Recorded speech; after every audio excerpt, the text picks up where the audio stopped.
Today is October 30th, 2018. My name is Blair Williams, and I'm here today at Wardecker's with Mr. Fred Wardecker. So thank you so much for having me today. Okay, you bet. I was wondering if you could just talk a little bit about your early life and family. Well, I'm from Carlisle. I was born in 1941, so went to Carlisle High School. Okay. Been here all my life. Was raised on Walnut Street, Carlisle. And, I have a brother and two sisters, an older brother, two younger sisters. And older brother's deceased, two younger sisters still live in the area, so on. And not too exciting, finished high school, messed around for 4 years in Florida in different places, ended up back in Carlisle. Got married, my wife's name's Linda. We have two children, we have a girl and a boy.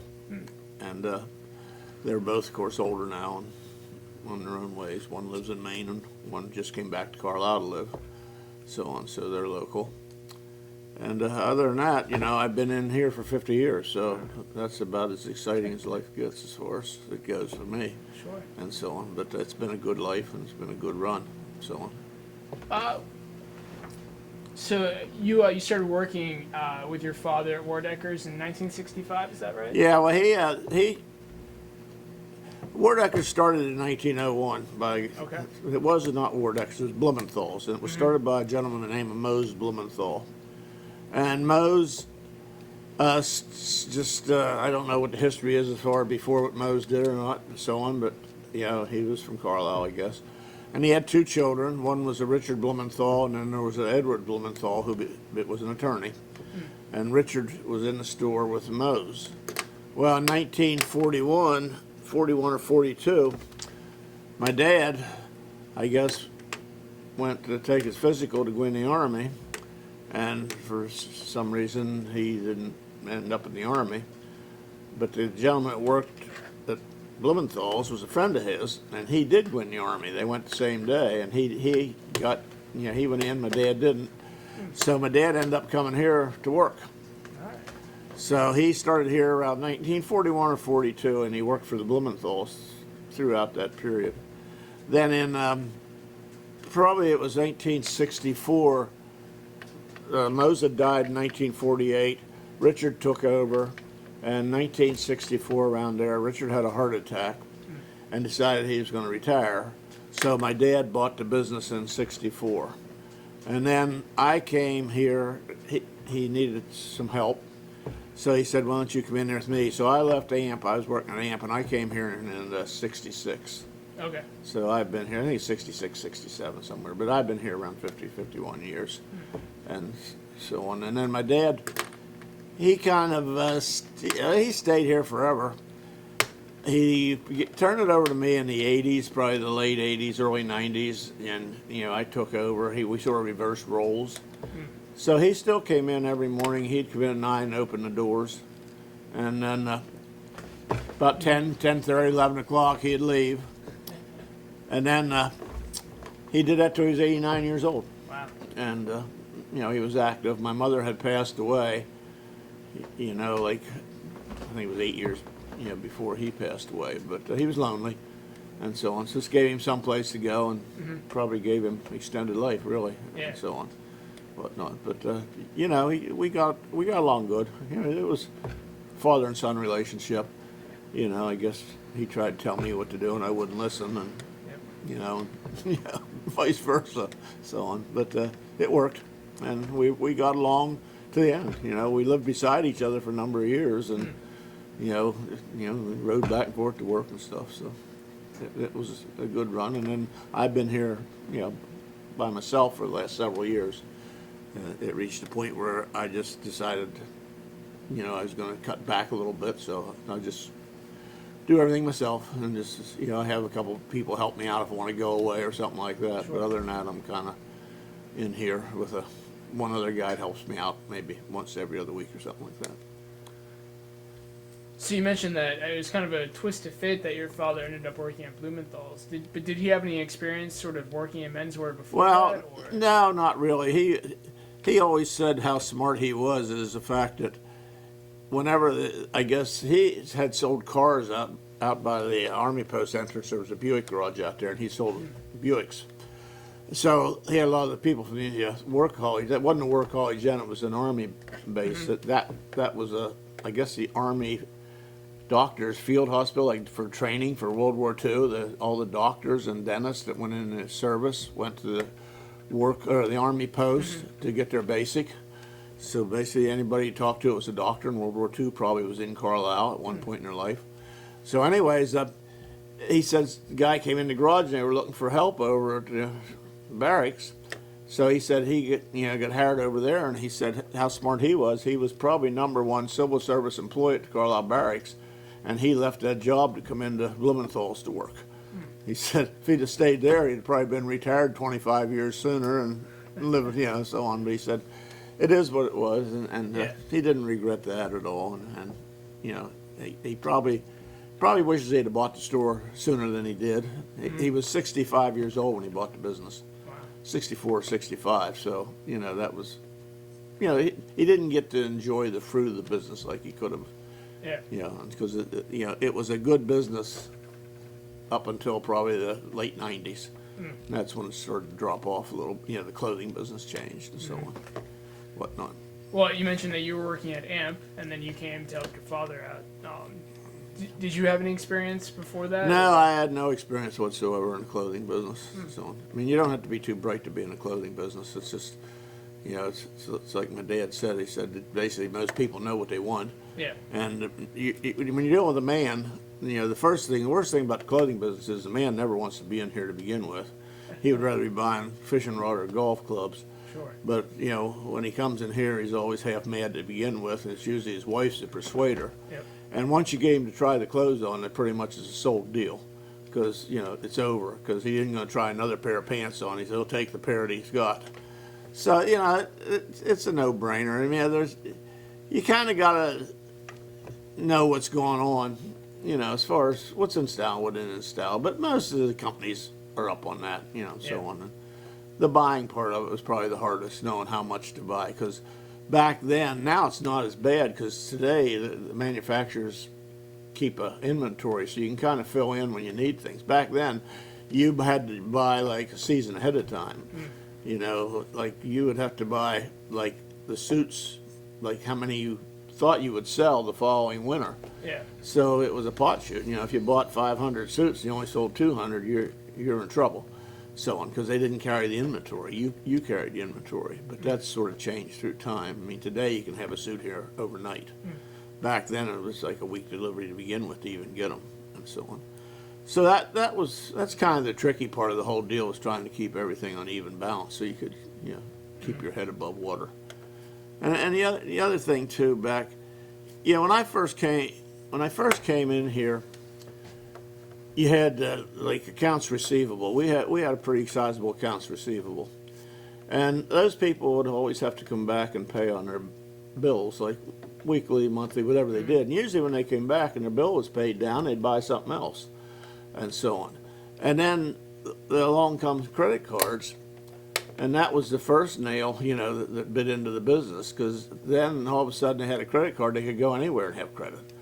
Before, they only had credit at Wardecker's maybe, or in Dutry's shoes next door, so they bought their shoes at Dutry's and so on. But when the credit cards came, and then it was wide open, so that didn't help at all there too, so on. But the other thing, like with business too, downtown, I'm sort of skipping around here a little bit. No, that's fine. In downtown, back when I came, we were open 6 days a week. And we were open Friday nights till 9. We were open Thursday nights till 8, Friday nights till 9.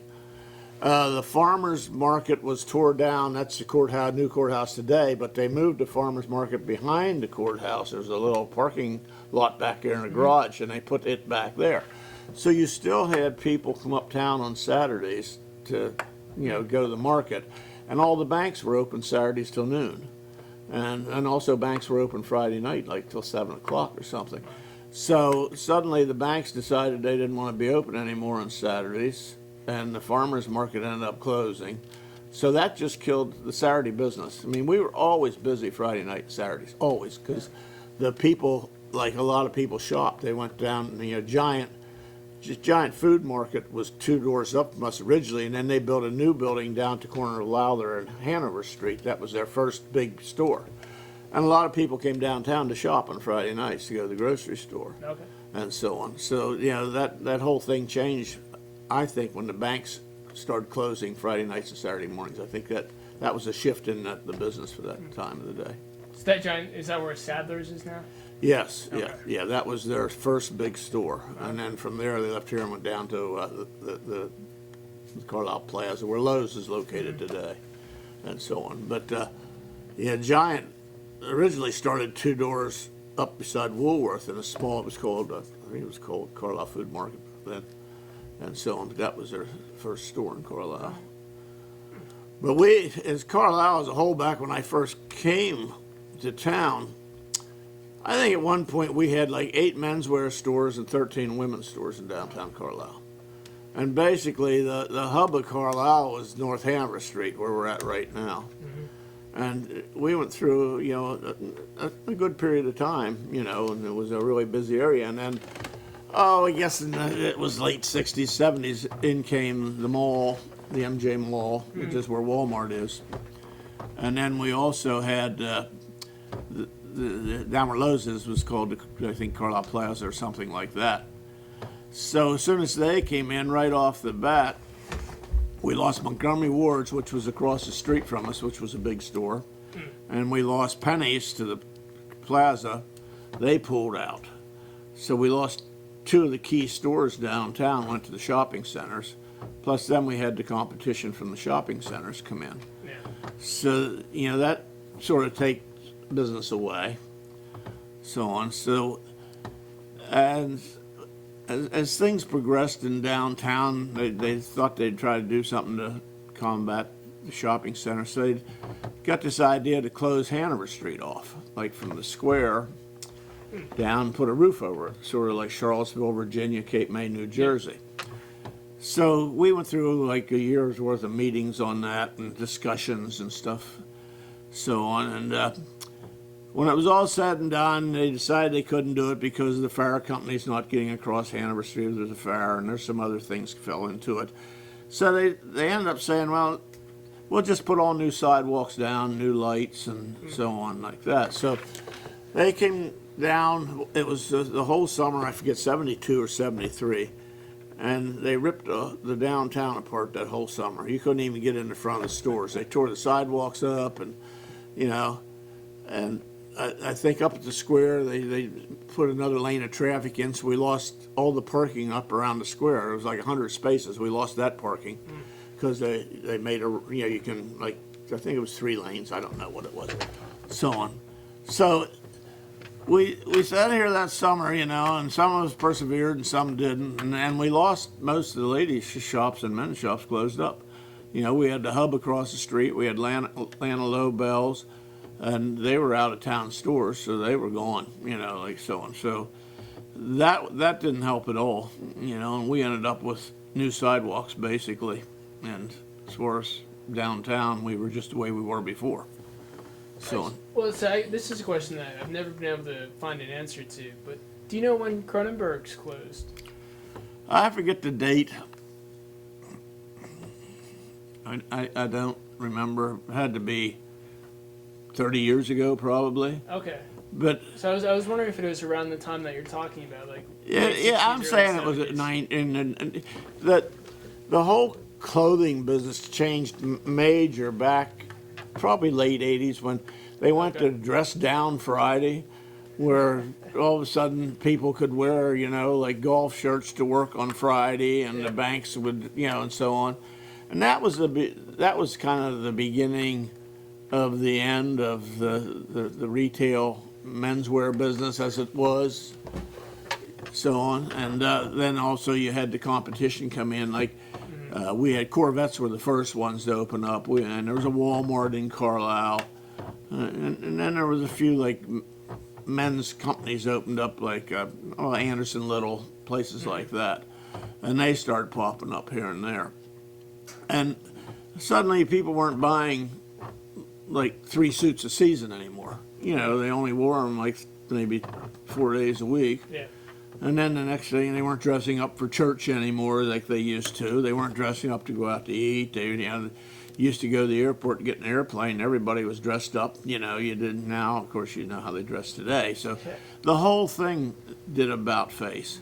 And stores, like stores like Cronenbergs was a big store. I mean, it was a large store, and they had a lot of inventory. And I think they just reached a point. Plus, it was a family thing too, I'm sure. And so on. I don't know the real reason behind it, but I mean, I think we all reached a point where you got to the point where is this worth it or isn't it worth it, and so on like that. But we were kind of small enough that that it didn't really affect us like it did some other people.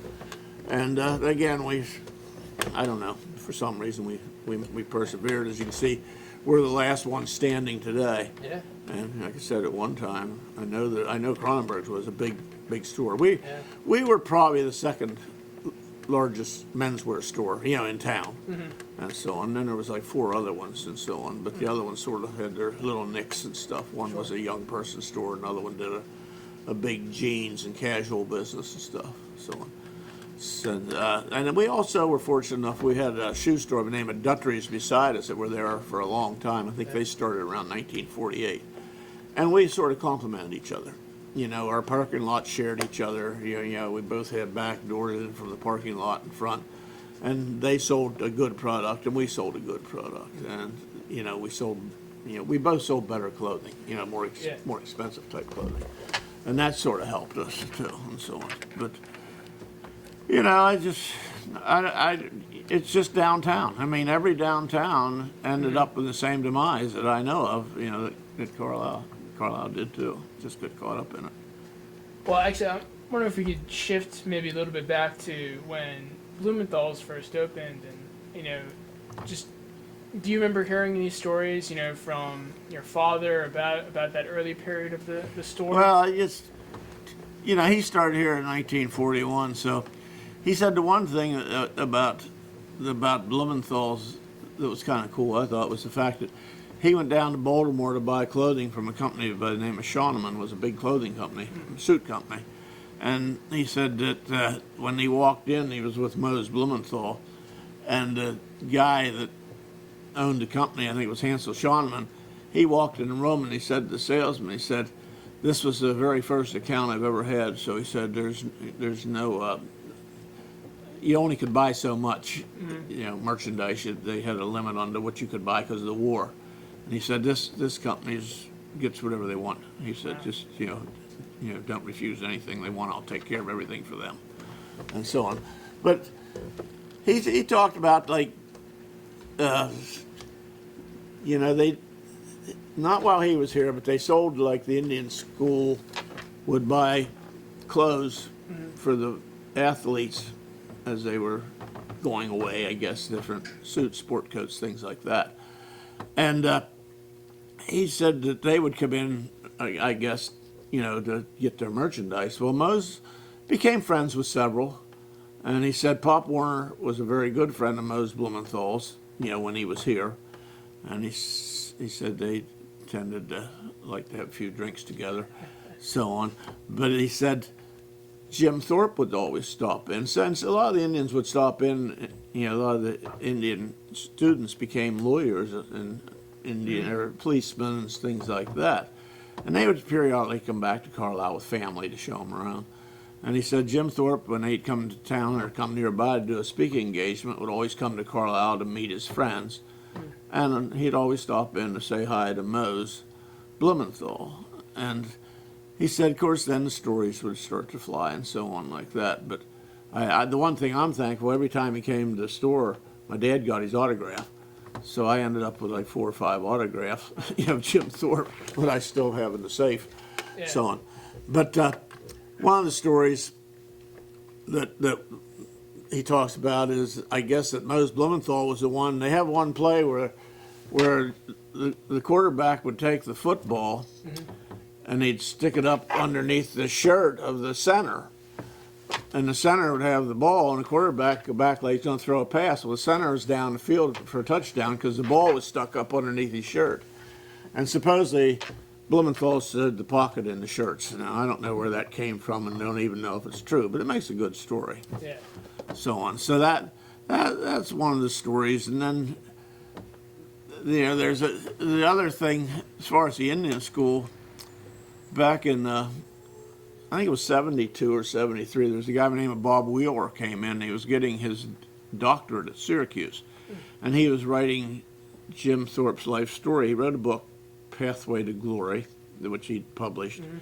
And Bob wrote his book, and then he became president of the Jim Thorpe Foundation, and still to this day he called me just the other week and keeps in touch with me. But I hauled him, my dad, he came in the store and introduced himself, and he wanted to go, he was hitchhiking, and he wanted to go to see Eisenhower in Gettysburg because Eisenhower played football against Thorpe. And then, unbeknown to him, there were several people in Carlisle that my dad knew that were out at the Indian School when Thorpe was there. So my dad fixed it up so he got to interview those people. I think there were 4. But anyways, my dad said, you haul him around, wherever he goes. So I'd sit in the car while he went and interviewed these people and hauled him around. Well, we became friends. And he just called the other day and he said, I'm going to tell you something, Freddie. He said, they're doing a new movie on Jim Thorpe. He said it should be out next couple of years. He said Angelina Jolie is the money behind it, and so on. And he said, there was a guy came in your store one day and was talking to you about this movie, and you told him that you better go see Bob Wheeler because he's the guy in the know. Well, he called me on the phone, and he said, Mr. Wardecker, so on. But he said, you're probably instrumental in the movie because, if it wouldn't have been for you calling me, because I'm the one that told them to call this guy. So he said it all fit together through just one person, knowing somebody. So he said, that's kind of cool. He said, and I think there will be a new movie of Jim Thorpe coming out. Well, you mentioned, a couple of memorable customers that you... Yeah, well, another thing, too.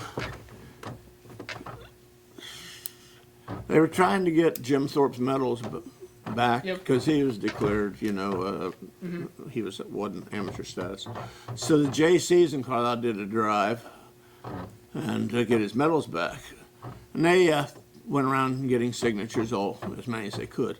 So they brought a guy by the name of Gus Welsh into Carlisle who was the quarterback for Thorpe. And he lived down in Virginia. Well, Gus Welsh is an interesting story in his own right. Gus Welsh went to Indian School, left there, went to, I guess, Dickinson, became an attorney. And then he went out. Lone Star Dietz, who also played with Thorpe, was a head coach at the University of Washington, I think it was. And the University of Washington played Michigan in the first Rose Bowl game. And Lone Star Dietz, Indian, Carlisle, was the first coach.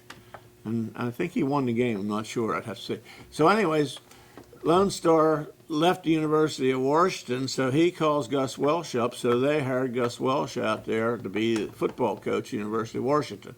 So he coached out there a couple of years, and then he came back, and he ended up in Charlottesville, Virginia, Gus Welsh. And I think he owned around 1,500 acres of land up on the Blue Ridge Parkway outside of Virginia. Mm-hmm. And the government took his land from him and built Peaks of Water. It's still there, a hotel type place. And they reimbursed him for his land, but he said the government got him twice. They took their land the first time for his parents, and then he took his land. Yeah. And then he went on down and bought 600 acres down the Blue Ridge Parkway, like 50 miles down. And he donated that to the Boy Scouts of America, when he died. Well, anyways, he came back to Carlisle for that 4 days or so to help get autographs for Thorpe being an amateur. So he sat in the store for 4 days, and we should have taped it, which we never did. And he told story after story about things that happened. And, like one of the stories was that, Thorpe was, got, I think, a pair of shoes or something, sneakers or something, and they made him a pro athlete because of that and so on. But he said what he didn't realize was every weekend they'd go up to the coal regions in a train. They played football Saturday. They'd go up there Sunday, and they'd get off the train, like a whole bunch of them, and they'd say, okay, you're playing for Pottsville, this team, you're playing for this team, and they'd play football up there on Sunday.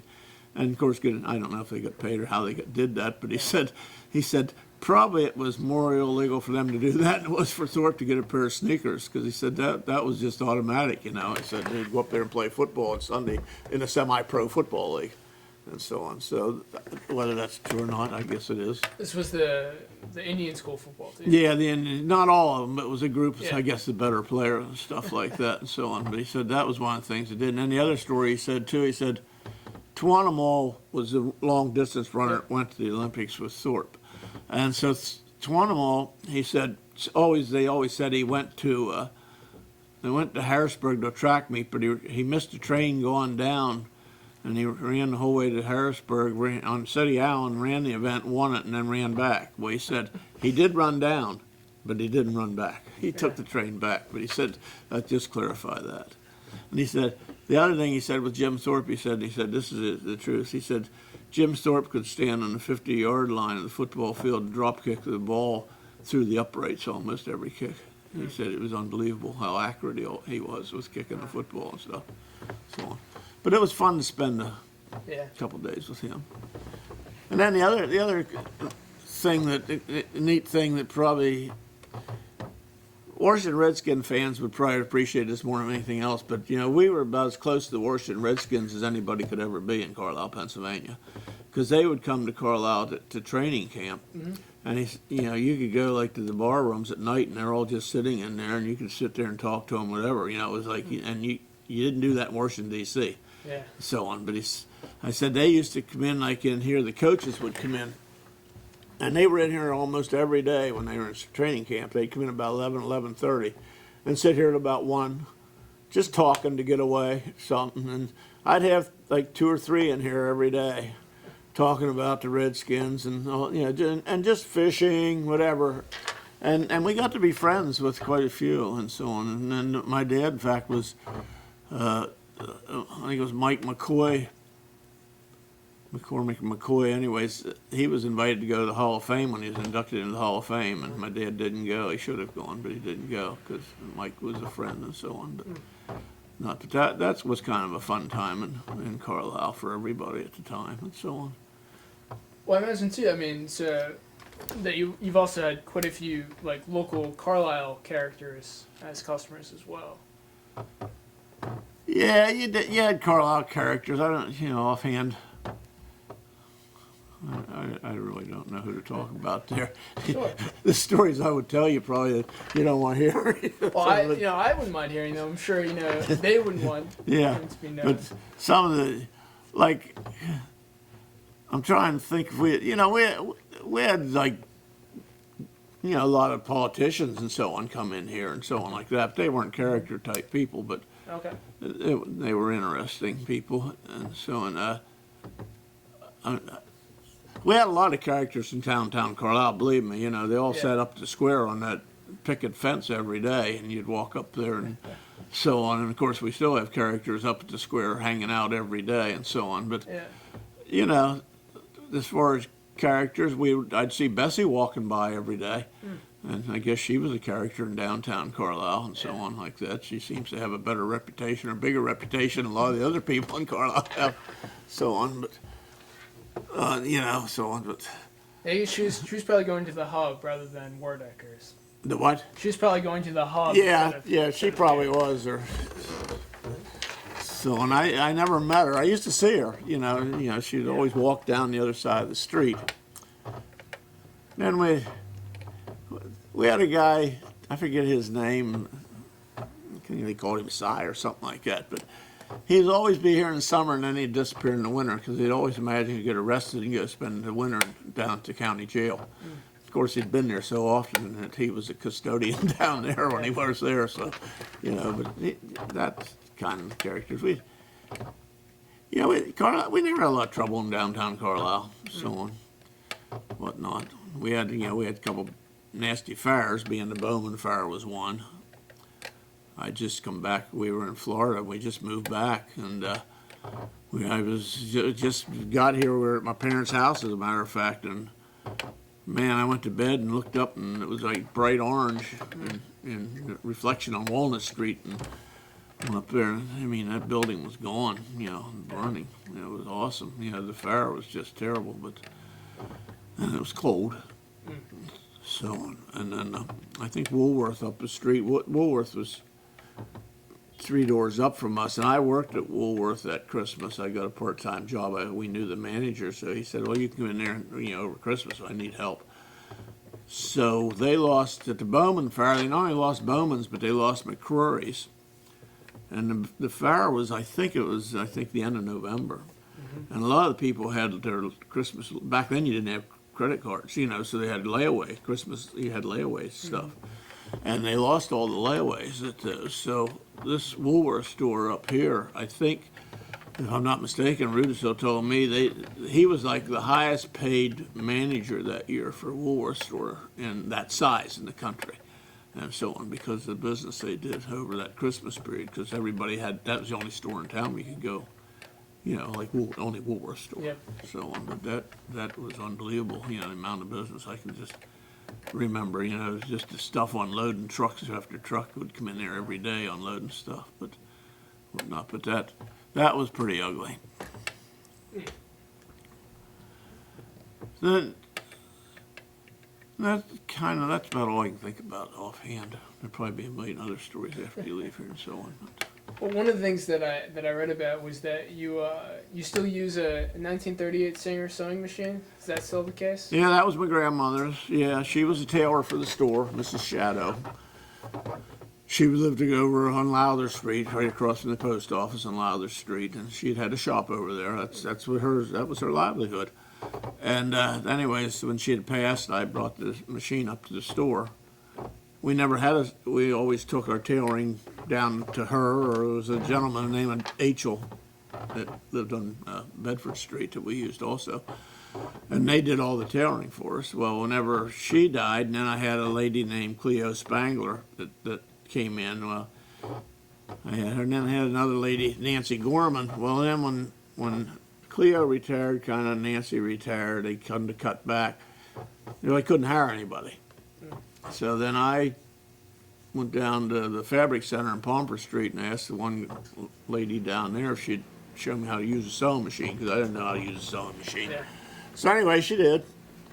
So I've had that old machine running back here. Actually, I had the machine back here for a couple of the other ladies, to use when they came in. But yeah, that's still running, and I've never done anything to it but oil it, and so on. And I do all my own tailoring on that machine now. I've done tailoring for 20 years, and it's still operating, and so on, whatnot. But yeah, we're not into change. Yeah. As you can tell by the store, we don't change a lot. So we're not good at change. So, well, not. I mean, if the machine's still working after. Yeah, and I did. We've always been a clothing store, and I went in the uniform. There was a place in Carlisle called Uniformly Yours, so I bought his inventory probably back in the 90s. Yeah, the end of mid 90s. And I went in the uniform business, ladies' uniforms, nurses type scrubs they call them and stuff like that. And I had a Presbyterian Homes in Newville, which is Greenridge Village, and I outfitted them. And there was another one up at Greencastle that I did too, which is the reason I bought the business, is because we did business with them. And it was good for about 5 years, and then the nursing homes suddenly gave an allowance to the people, and they could go wherever they wanted to buy the uniforms.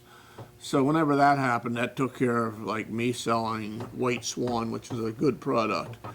Then all of a sudden it's like, it's work clothes. We don't need to buy a $20 top, and we can buy a $10 top. So that was kind of the end of that business and stuff like that. So on, but we tried it, and then it worked out for 2 or 3 years, and then found out it wasn't. So back to the clothing business we were.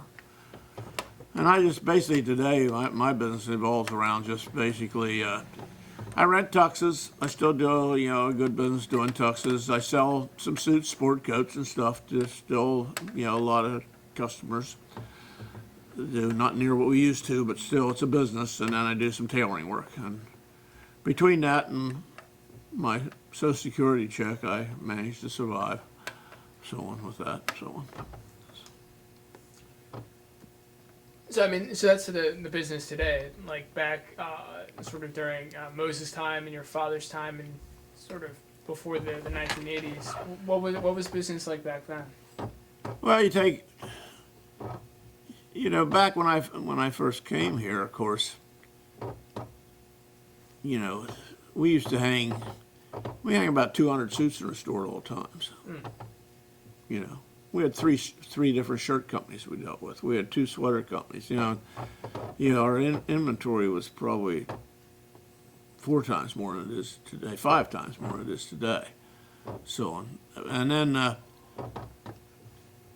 through the whole thing, we had it was my dad, myself, and 2 other employees. There was like 4 of us in here all the time, and then part time. And I can remember we used to be open like at Christmas time. We'd open the day after Thanksgiving till 9 o'clock at night. We were open every day from 9 o'clock at night, Monday through Saturday till 9 till Christmas. And that got real long after a while. But again, usually Monday, Tuesday, Wednesday wasn't busy, and then it'd pick up Thursday, Friday. It would increase because people get paid and stuff. But I remember like times coming back here, like Thursday night. Like I remember several times coming in Thursday night. Say I'd go out to eat at 5 and come back at 6 and walk in here. There'd be like 6 or 7 people waiting, to be waited on, and I'd have like 6 employees in here running around because I'd bring all my friends in to help us out and so on. And it was crazy, But again, that was before the shopping centers came and so on. And it was fun, so on, because we'd sit here and laugh, and you always. There's nothing better than trying to see somebody that can't wrap packages to begin with, as most men can't, try to wrap an umbrella, or something like that. And then of course everybody's there making fun of him while he's doing it and stuff. But we always had fun, so on in here. We always had a good bunch of work people that enjoyed being here. And most of them, all they wanted, they just take clothes when they, we'd pay them and they just buy clothes and stuff because they all like to dress and stuff. So on. And we all got, my dad used to talk about, the clothing people in Carlisle never they got along, but they didn't get along. They'd play cards, like I think it was the Cronenbergs and Mose Blumenthal. They'd be at the Elks Club Sunday morning. Their wives would be at church, and they'd be at the Elks Club playing cards, and stuff, till like 1 in the afternoon, and the wives come home, and then they'd all leave. But he said, as far as the image they made people think was that they didn't get along, but they did.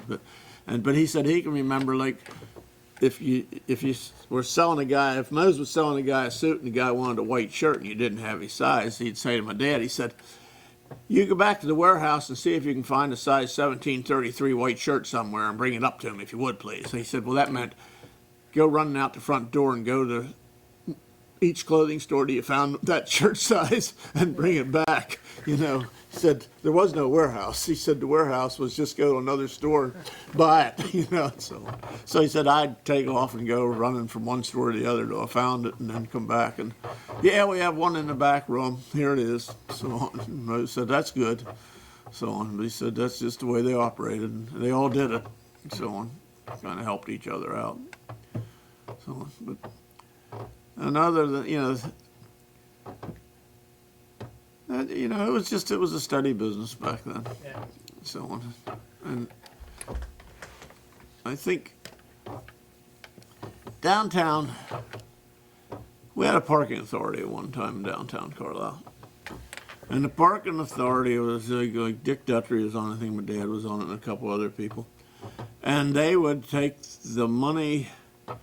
They took the money off the parking lots, the money that was put in the meters of the parking lot. That's all they got, whatever. They had like 2 parking lots, I think, down in town. I think one was maybe Pomfret Street. I don't know where the other one was. But anyways, they made enough revenue off of that to buy a lot of the other parking lots in town. Just by the nickels and dimes were put in the meters. So they extended the parking downtown. So that's why we do have the lots that we have downtown, because they had enough thought ahead of time to buy the land up to do that.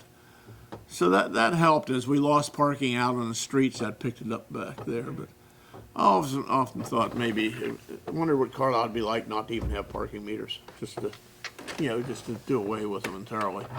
Because that is one of the complaints you get with downtown Carlisle is the parking meters all the time. Yeah. And so on. But as it goes today, they're necessary to keep a lot of the tenants that live in the stores, above the stores. If you didn't have the parking meters, they'd probably be out there parked all the time, so you couldn't find a parking place. So. One more night. So, I mean, you mentioned sort of with the advent of the shopping malls and Walmart, how business sort of moved away from downtown. I'm wondering, have you noticed a change in the last couple of years or last 10 years? I've noticed a change in the restaurants. The restaurant scene's pretty prominent. As far as the downtown, you get a little boutique type shops, like Pomfret Street and stuff. But, I don't see a Banana Republic coming to downtown Carlisle or, Navy or whatever, that type of store. So I go to Williamsburg, Virginia, and there's a place down there called Newtown, which is nothing but a new town. It's built like an old downtown, but again, there's Barnes and Noble and all the big stores are in that Newtown area and so on. But I just don't see that happening in Carlisle. I don't see it happening in any other, towns around. I think they're trying to get businesses in town, but it's tough. Right now we seem to be in this microbrewery kick, which I don't know if that's good or bad. I haven't figured it out yet. I mean, again, everybody seems to want to do it, but again, it seems to me like it's going to end up being overpopulated till it's done, like everything else. But as far as retail stores, I mean, you look at when Dollar General's like the #1 store in downtown, I don't look at that as being a good thing. Yeah. And so on. But again, I don't see anything else happening. I don't see any new clothing stores opening up. And even the old store, like a store like this is a dinosaur. I mean, when I walk out the door, it's over, and so on. I didn't want my children in here to begin with because I knew that it was reached a point where there wasn't the money in it anymore to survive in today's times, and so on. So I never pushed my children to go in this direction, and so on. And I still think today a lot of people think, well, I do this, it's a hobby and it's fun. I think I'll open up a yarn shop and knitting. Well, the next thing they open a shop up and then they find out, well, I don't have time to knit anyways because I always got somebody in the store wanting me to teach them how. And then also I'm in here 6 days a week, and I'm not making any money. So on. I'm sitting here, just with my head above water, why am I doing this? And so on. I think that's a lot of the things that go on today with small businesses and so on. It's just, they start out thinking it'd be fun. Well, it's not fun after a while, apparently. Yeah. And so on. It's a job. And if you don't accept it as a job, you're in trouble. And so on. But I don't see a lot happening. I mean, I'm looking across the street at us right now, and there's 3 empty storerooms. Actually, there's 4 empty storerooms that have been empty for 6 years, 7 years, and so on. And I don't see anything going on. There's not even any signs in the window there for rent. So I don't know. I guess the people down in the buildings have reached a point they can't rent them, so they're interested. The one thing in downtown, it is good to the apartments. I mean, seems these guys and people that are buying buildings, guys and ladies buying buildings, are fixing the apartments up, and they're getting a fairly good rent for the apartments. And also, people like to live in downtown if if they can have a nice apartment to live in. Just a generally nice building with the amenities that you get today in a new building, and that seems to work. So I don't know how they do it financially, but again, I think they get a lot of help from redevelopment authority. And the other thing too in Carlisle, what you have to realize too, I think business-wise, somebody pointed this out to me a couple of years ago, that we don't have any industry anymore. You don't have Terran Rubber Company. You don't have AMP, you don't have Maslin's, you don't even have a bank in Carlisle. It's local, other than Orrstown Bank, but that's not really local, but that's out of Orrstown. But you used to have the Farmers Trust, you used to have that was Harrisburg National, but these were all local people, local banks. And, you know, when you wanted to have a parade, you went to the Farmers Trust Company and no problem. You went to Maslin's, no problem. They're not there anymore. You know, you're going to, you know, and thank goodness for like the Eagles, the Vets, and so on, a lot of the clubs, because they get a subsidy for the money they take in for the tickets, and they use it for volunteer type stuff or for the fireworks and so on. But the day of finding even the housing market today, you don't have the executive that can afford $600,000 homes in Carlisle anymore. You know, and there are the people in that scale level like they used to. So on, you got, you know, a lot of the warehouses and things like that. But again, I mean, a lot of the people in warehouses can't afford $600,000 homes and so on. So that whole market's changed and so on. It's just totally different. I think the only industry in Carlisle, I think, basically was probably the Frog and Switch Manufacturing Company, and so on. And I don't think their employment is near what it was 20 years ago either, probably, and so on. So that's a big drawback, and so on. And I guess again, thank goodness for Dickinson College and the Army War College, because a lot of the people are employed by them, and so on. Yeah. Well, the county government too. Well, the county, don't forget the county government, because I just did forget them. Yeah, true. So on. I do remember. I remember back in it was the 70s again. They formed I think it was Cumberland County Industrial Development. That was the beginning of that. It was the beginning of the Cumberland County being involved in, you know, distributing money for things and so on. So I think Dick Duttry was a member, and he was getting off the board, so he asked me if I would take his place, which I did. And I was totally ignorant. I didn't know development from anything. But we ended up, I was involved with the group when they brought PPG to Mount Holly. And that was kind of interesting. You know, I mean, and the business is still out there, still a viable business. But and they helped them get financing for a lot of different things of what they did. And I think probably that they're probably still instrumental. That's I think that's the redevelopment authority probably is a fall off of that today. Yeah. And that's the way a lot of these, I think a lot of these guys are getting the money to renovate their buildings in downtown. And I know the front of our building, a lot of that was redevelopment funding that was available through grants and so on like that. When I sold my building to Eric Kleinden's about 8 years ago. Eric's a chiropractor in Carlisle, and he decided he wanted to put a new front on it, so he kind of took care of that and so on. He had asked me for advice, but he never paid attention to me anyway, so it didn't matter. But yeah, but we're friends and so on. It's okay, so on. But again, I think, you know, a lot of the things that are happening in downtown are through the redevelopment authority, which had been started years ago and morphed into what it is today. So on. All right, well, before we maybe start talking about some of the history on the shelves here, is there anything else that you want to mention or that I forgot to ask about? No, that's the only, you know, another interesting period in Carlisle was when Carlisle won the championships in basketball. Oh, yeah. That was a time where it brought the community together. You know, everybody talked about the basketball games, you know, and so on. It was interesting. And, you know, we'd wait in line up there to get tickets to go to the games and this and that. But I have a friend, and after when Jeff Lebo, he played in the first year of the championships, and of course his father was the coach, and Jeff went on to play at North Carolina. So I have a friend, and Jeff was coming back to Hershey. They were playing a game in Hershey. North Carolina always takes like their seniors and tries to take them back home to play. It's before the season starts, you know, the game. And they were playing somebody, it was from down around Baltimore School at Hershey. So I had a friend that he called Hershey up and didn't know if he could buy like a block of tickets. You know, it was like 1,000 tickets. And Hershey said, yeah, no problem, you know, for Carlisle because of the game. So anyways, he and I went down to pick the tickets up. So we get in there, and the guy's there, and he said, yeah, I have the tickets here, and so on. And he said, and the guy said, well, he said, we'll sell the tickets, and then if we don't sell them all, we'll bring the tickets back and pay you then. And the guy said, oh, no, it doesn't work that way. He said, you buy the 1,000 tickets now.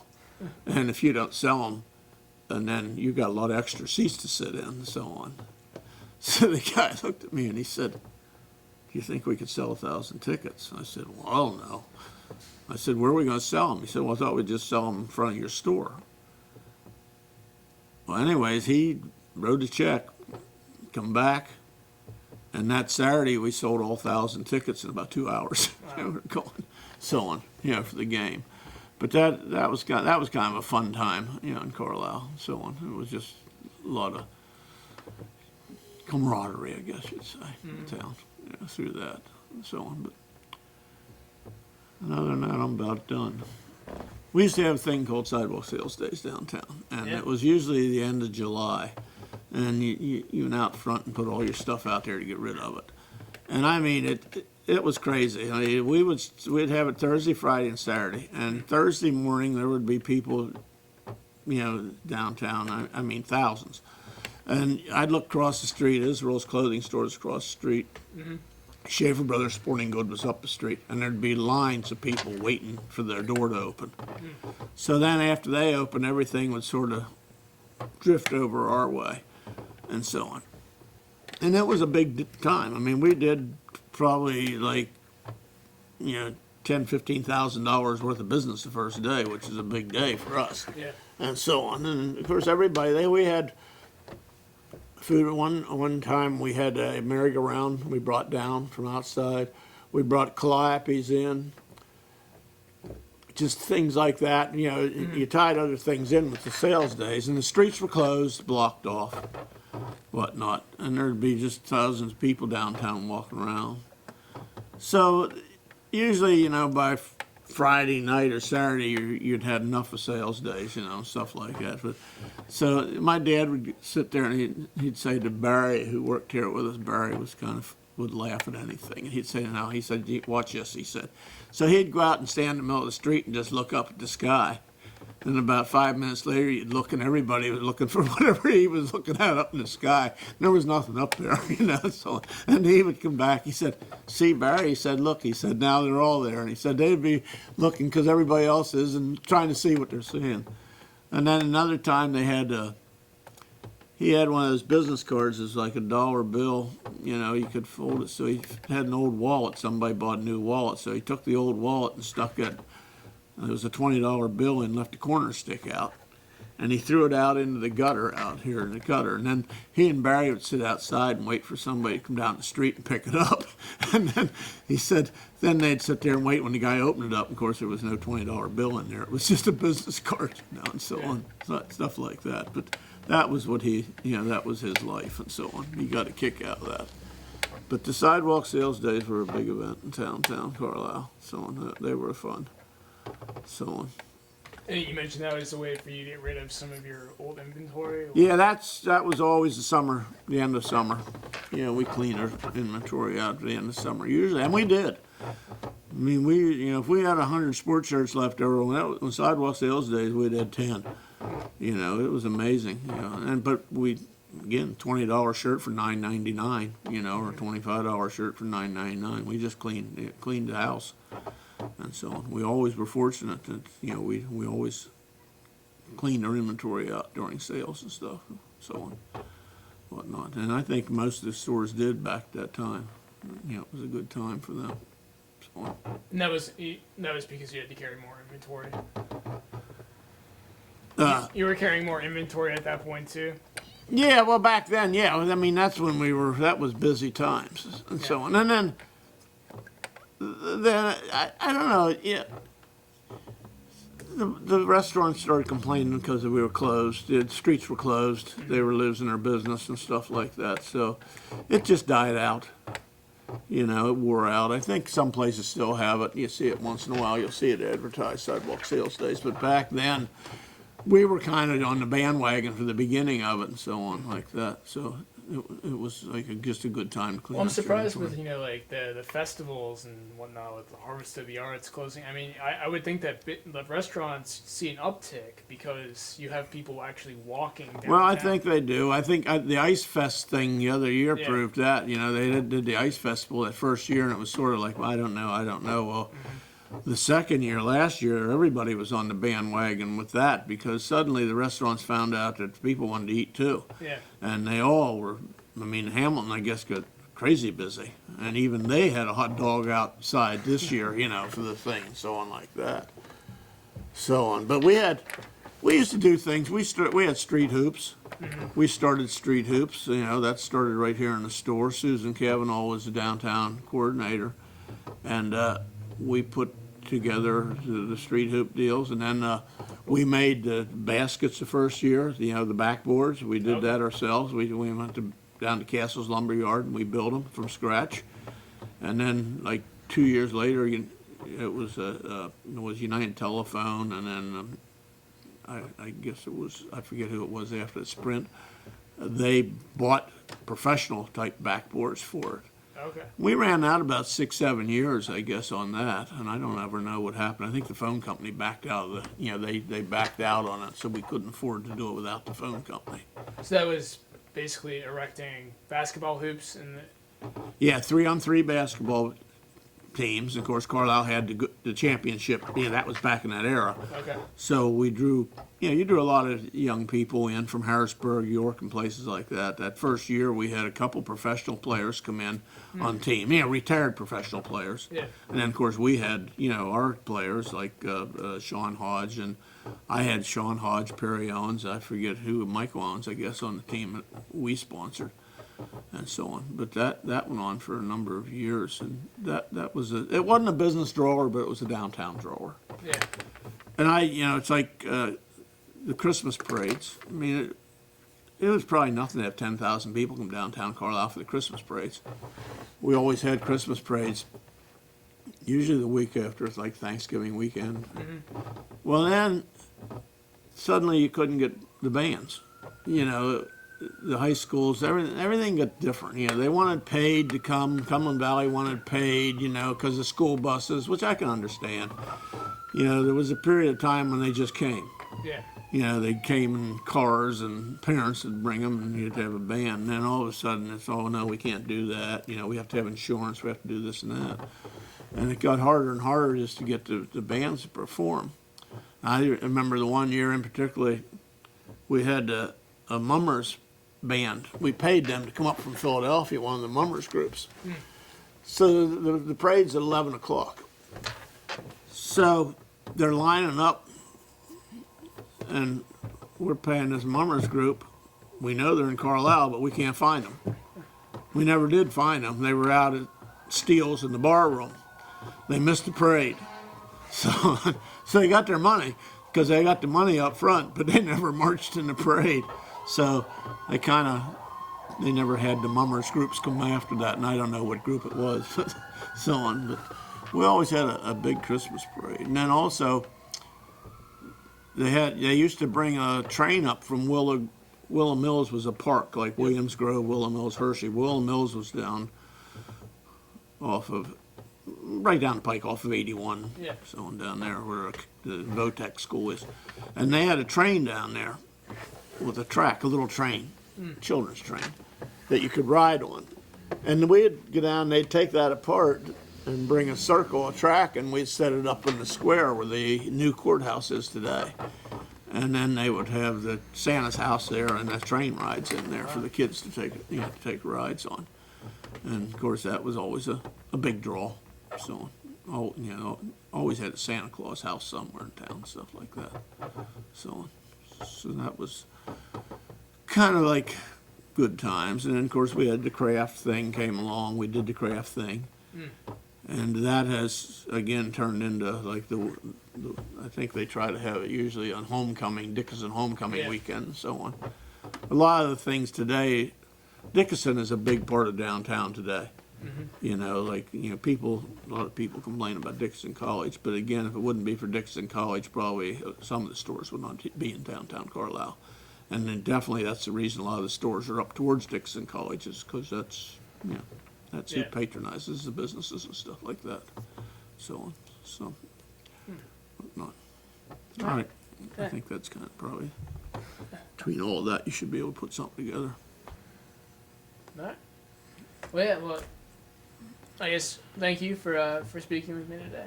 You betcha. It was interesting.